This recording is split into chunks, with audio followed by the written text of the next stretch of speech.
Oh my goodness, I do joke that it's a variety of people around all different fields and parks. When I'm walking the dog, you think there's this crazy lady who stands on the hilltops talking to herself. Because that's literally what I do. I'll walk the dog and I'll stop at the top of the hill and I'll suddenly break into speech. And then look around and be shyly seeing me. I'd love to see that now. Sounds entertaining.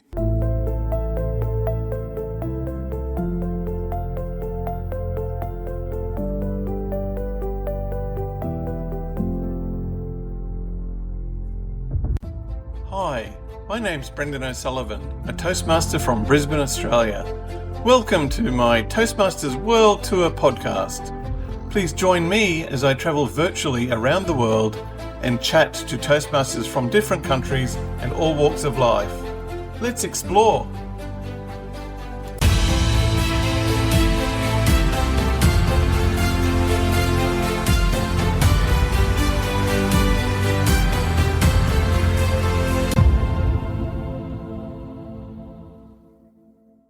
For this episode of Toastmasters World Tour, we travel virtually back over the Tasman Sea to the city of volcanoes, Auckland, New Zealand, famous for its sky tower, city views from Mount Eden summit, and Eden Park, the spiritual home of the All Blacks, to chat to Kimberly Harpur.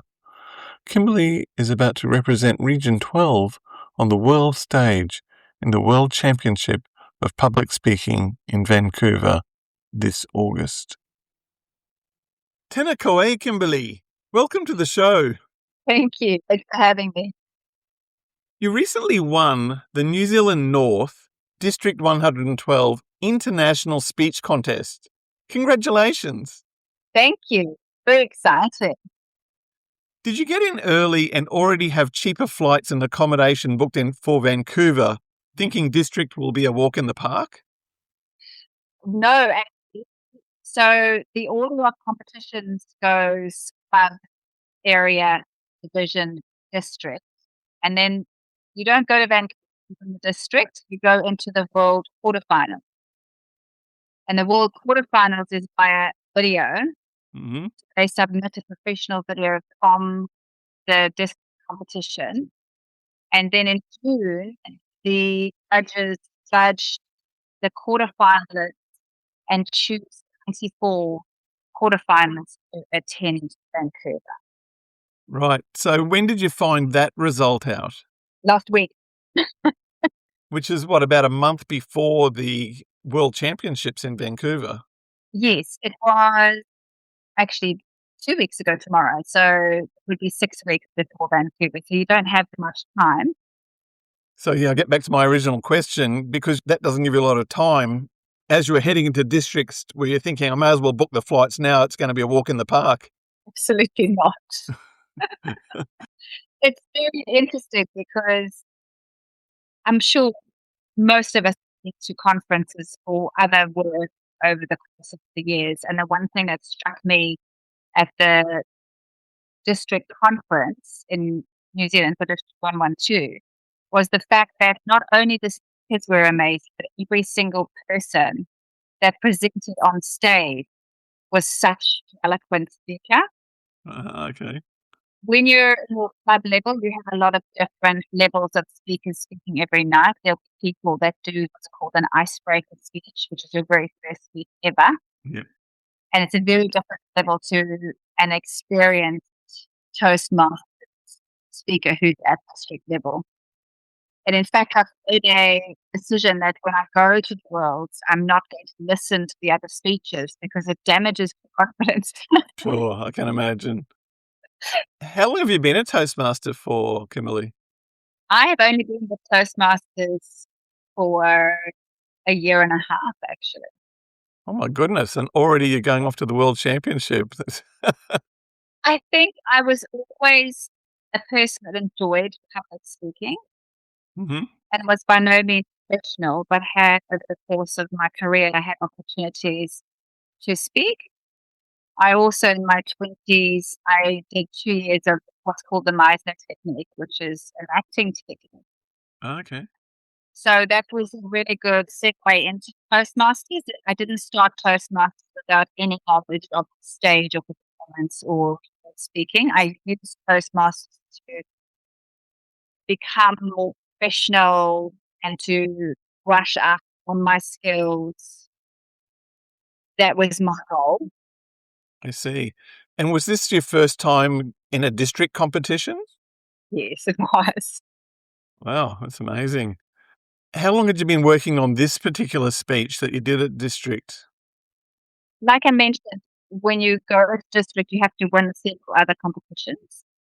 And so I started at the club competition with a speech. And after that, go to area. And after that, go to division. So by the time I got to district, I had competed with that particular speech full time. And I had worked on it quite a lot. I'm not the kind of person that goes into anything without preparation. So how often would you rehearse?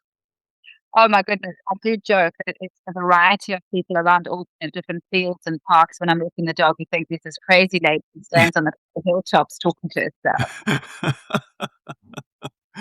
Because that's literally what I do. I'll walk the dog and I'll stop at the top of the hill and I'll suddenly break into speech. And then look around and be shyly seeing me. I'd love to see that now. Sounds entertaining. You sound very diligent, so well earned. So you've had the same speech from club, you'll take that all the way through and you'll use that same speech in the World Championships. I use that speech for semifinals. That is the speech that has resonated with a lot of people. For the finals, you have to have a completely new speech. So I've been working on that since I found out that I got through. Yeah, I was going to ask you that. The one you've won at district, is that your strongest speech then? And is that the one you use at semis? Because a lot of people seem to use their strongest at semis so they can get their best chance at finals place.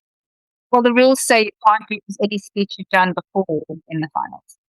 Yes. So you can't use that speech for the finals if you get through. Oh, even if it's been used at district? You can't use your winning speech. Ah, okay. I thought it was only if you'd used it in the semis you couldn't use it in the finals. The way I understand the rules, and look, I could be wrong, and I could go and have another read of it, but they say that if you make it to the finals, you have to have a totally new, fresh speech. That was my understanding. Yeah, I could have it wrong as well. I was under the impression it was just that you couldn't use the semi speech in the finals. No, they say you can't use any other year's winning speech either, and I don't know whether that means if you've been to the competition before in the past that you're not allowed to use any of those prior speeches. Mm. Have you been to the World Championships before as a spectator? No. So it'll all be new to you. It will be very new to me, but It's very exciting. Yeah. I am an academic by heart, and I have looked at many, many, many winning speeches on YouTube. I was going to ask you that. Do any of the previous World Championships public speaking winners inspire you? Gosh, unbelievably so. When I wanted to enter the competition, I went onto YouTube to look because you don't get given a topic or an idea of what your international speech should be. So I had to go and have a look to see what they were looking for. Mm-hmm. You know, you can talk on anything. It's generally something moving and inspiring that the audience will resonate with and take away something afterwards. You're not going to win by going up and talking about the workings of the car engine, for example. Mm. So do any of the previous winners particularly stick out as having really inspired you? Gosh, there are a few, and I don't want to point one out from another, but Darren LaFoe's speech, which was full forward, was pretty good. It was very good. Which one was that, sorry? Darren LaFoe is 2002 or 2004, but his speech is full forward. I could quote it, but I might head up plagiarism. It was very funny and clever. You've touched on something mentioning plagiarism. How au fait are you with all the rules? Because there are quite a few rules, aren't there? think it makes sense that you don't want to copy anyone else's work, but it has to be Mm. unique, fresh and new, Mm. and a new concept, a new idea. Presumably there's other rules. I don't know all the rules myself. Have you sort of swatted up on what all the rules are? Well, it has to be between 5 and 7 minutes. If you're under 5 minutes, you're disqualified. Mm. If you go to 6:31, you're disqualified. Mhm. That's hard to do, believe it or not, because as the audiences get bigger, your tends to get longer and longer. The pauses become bigger, the laughs become bigger, and you have to wait for the audience, So Mm. after 6 minutes 20 suddenly becomes 7 minutes 10 or something. Mm. It's quite interesting. How worried are you about timing?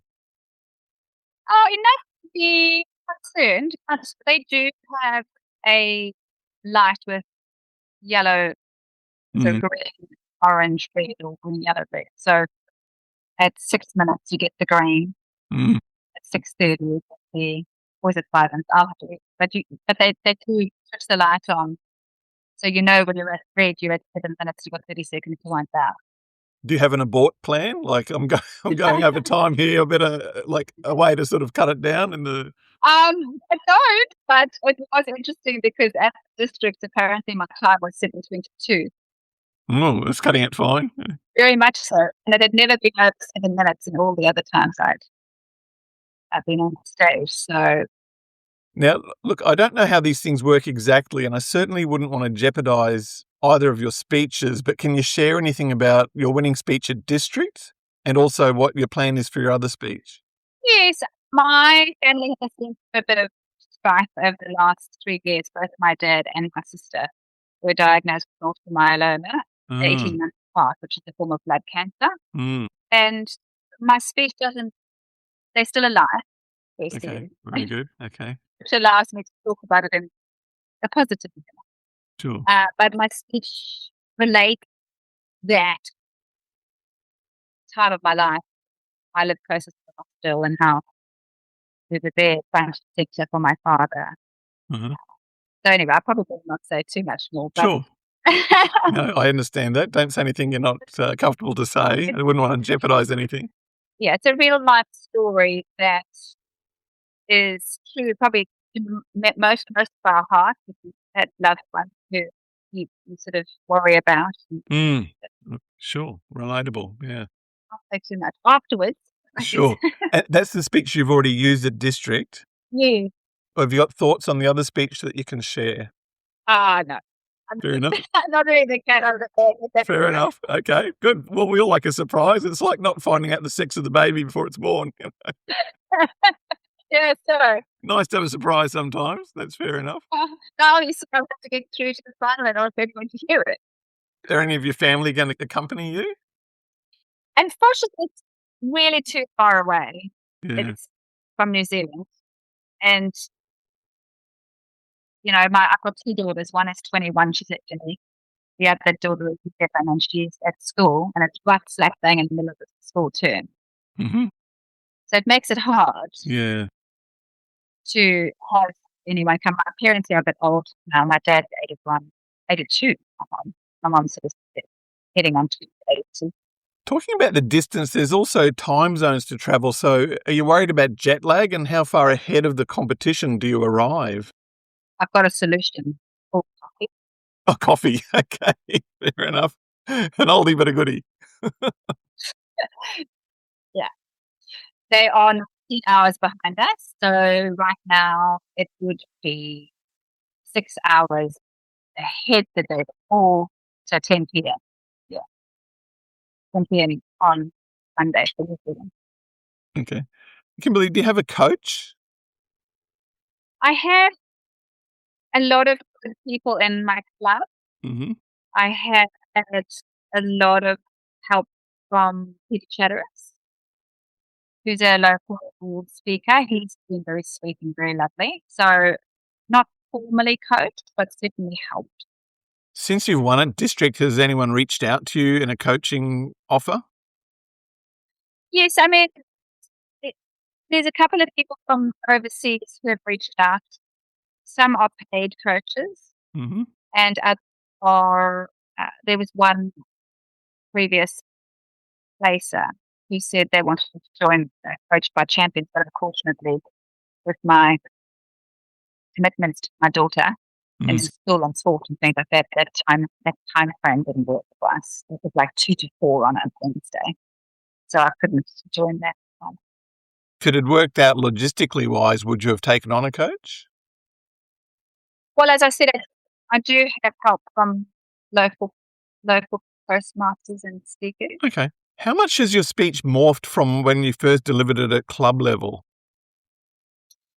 I had a sit down with the club members and asked them to do what's called sort of a round table feedback before I went to deliver it at division, which is the wonderful district. And they tweaked it a bit for me, where they didn't understand the flow and how it went from one concept to another. So it hasn't changed too much, but it's definitely been refined. And do you think there'll be more tweaking to be done in terms of content, or is it more going to be focusing on delivery? The second speech, No, this original club speech. the original speech won't change too much. It will be more delivery and how I deliver this to an audience with the pauses and pieces like that. But the overall content of the speech won't change. And what are you expecting the World Championships to be like? Highly competitive. Yeah. I have Googled a couple of the other speakers in my semifinals heat, and they are all very good. You know, you can tell that the caliber of speaker is not going to be anyone up there who isn't going to deliver a phenomenal speech.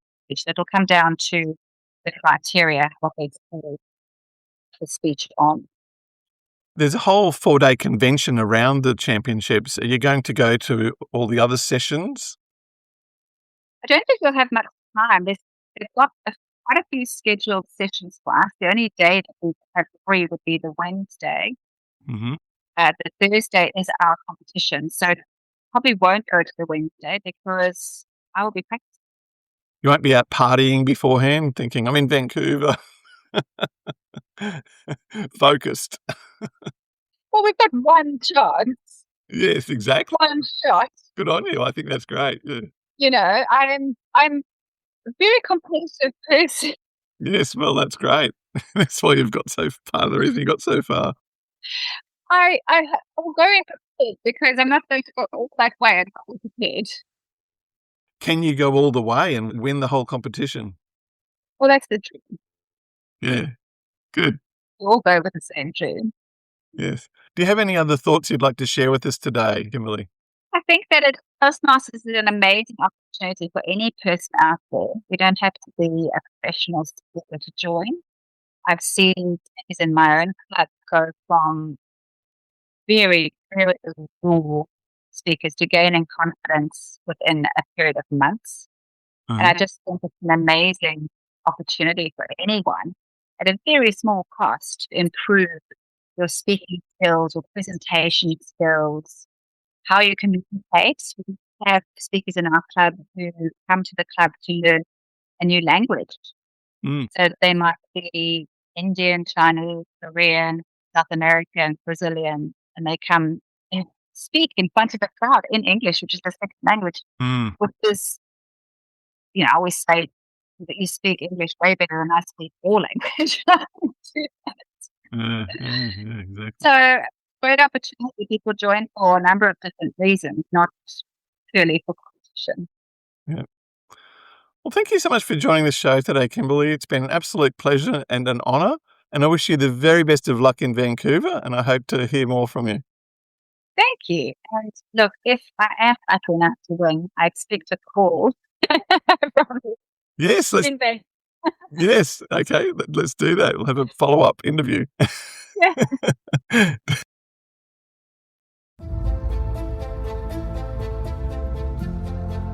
Thanks for listening to today's show. One of the key elements of Toastmasters is evaluations. This is how we grow and improve, both by encouraging comments for things we got right and points for improvement. We all learn and benefit from these evaluations, not just the person being evaluated. So any feedback in the comments is greatly appreciated. If you have a Toastmasters story you'd like to share or would like to be on the show, I'd love to hear from you. You can reach me at toastmastersworldtour@gmail.com. Thanks for listening.